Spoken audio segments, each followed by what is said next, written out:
حضور صلی اللہ علیہ وسلم کے پاس ایک مہمان آ گئے رات کے وقت میں۔ جب وہ آئے تو حضور نے کھانا کھانا ہے، تم نے کہا کھانا ہے۔ جھوٹ اور بھوک کو جمع کرنا منع ہے، کہا جی کھانا ہے۔ تو حضور صلی اللہ علیہ وسلم نے فرمایا ازواج مطہرات کے گھروں میں پتہ کرو کچھ ہے۔ حضرت ام سلمہ کے گھر میں پتہ کیا تو کہا یا رسول اللہ 4 دن سے روٹی نہیں پکی۔ حضرت زینب سے پوچھا تو کہا حضور کئی دن سے چولہا ہی نہیں جلایا۔ حضرت عائشہ صدیقہ، حضرت میمونہ، حضرت سودا، تمام گھروں سے بظاہر یہ دو جہاں کے شاہ ہیں، پر باز کچھ رکھتے نہیں۔ دو جہاں کی نعمتیں ہیں ان کے خالی ہاتھ میں، ہر چیز ہے پر فقر اختیاری ہے، کوئی شے نہ ملی۔ نبی پاک صلی اللہ علیہ وسلم نے مسجد میں اعلان کیا، فرمایا کون ہے جو میرے مہمان کو روٹی کھلائے؟ ان لفظوں کا حسن کوئی حسن والا ہی سمجھ سکتا ہے۔ فرمایا کون ہے جو میرے مہمان کو کھانا کھلائے؟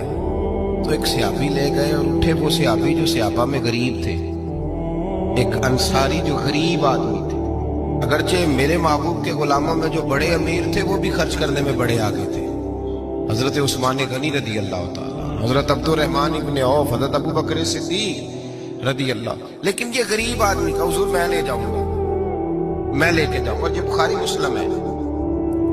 حضور نے فرمایا لے جاؤ۔ وہ اب صحابی گھر لے گئے اور بیوی سے مشورہ کیا، بات پہ غور کرنا،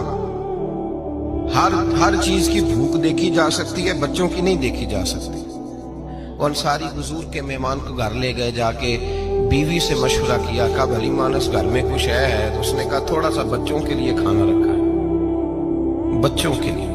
بچے تو بزدل کر دیتے ہیں، بچے تو آدمی کو بزدل کر دیتے ہیں، بچے تو مار دیتے ہیں، کلیجہ پھٹ جاتا ہے بچہ بھوکا ہو تو، نیند ہی نہیں آتی۔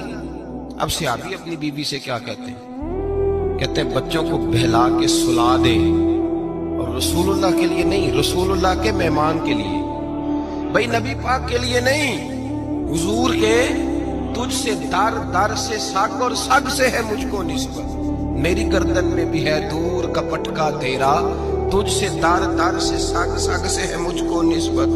لمبی بات ہے، بچوں کو سلا دو۔ بی بی نے بچوں کو سلا دیا تو میاں بیوی کا مشورہ ہوا کہ مہمان کے ساتھ بیٹھ کے روٹی کھانا بھی سنت ہے۔ تو اب مہمان کے ساتھ بیٹھ کے کھانا بھی ہے تو کھانا ہے ایک دو آدمی کا۔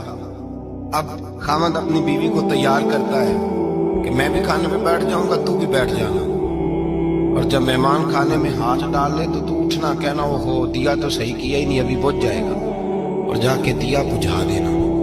ہم ہاتھ ہلاتے رہیں گے، مہمان روٹی کھاتا رہے گا۔ اور یار اس درد کو، اس کیف کو سمجھو، گھر میں بچے بھی بھوکے، بچوں کی ماں بھی بھوکی، بچوں کا باپ بھی بھوکا، دسترخوان پہ روٹی لگ گئی، روٹیاں چون ڈالی، بی بی اٹھی کہنے لگی او ہو چراغ تو صحیح کیا ہی نہیں، یہ تو بجھ جائے گا۔ حوصلے مند بی بی جس نے بچے بھوکے سلا دیے، وہ بھوکے سوئے ہوئے بچوں کی بھوکی اماں اٹھی اور اپنے خامند کی تابع داری میں اٹھی، میں گڈی تے ہتھ ڈور سجن دے، وہ جنج رکھے کونج رہنا ہے، اٹھی اور اس نے نہ دیا ٹھیک کرنے کے بہانے بجھا دیا۔ مہمان روٹی کھاتا رہا اور رسول اللہ کے نوکر قربانی دیتے رہے، وہ روٹی کھا کے سیر ہو کے بستر بچھایا تو سو گیا۔ یہ میاں بیوی ساری رات بچوں کی طرف دیکھتے رہے اور غور کرتے رہے اور راضی رہے کہ ہم نے حضور کا فریضہ نبھایا ہے۔ قربان جاؤں محبوب پہ، بے خبر ہو جو غلاموں سے، وہ آقا کیا ہے۔ وہ صحابہ وہ اگر قربانیاں دیتے تھے تو جو اعزاز ملتا تھا وہ بھی بڑا شان والا ہے۔ صحابی کہتے ہیں میں فجر کی نماز پڑھنے مسجد آیا، پہلا قدم رکھا تو میرے کریم بولے، حضور نے فرمایا رات جو تو نے اور تیری بیوی نے عمل کیا ہے خدا کو بھی بڑا پسند آیا ہے، محمد مصطفیٰ کو بھی بڑا پسند ہے۔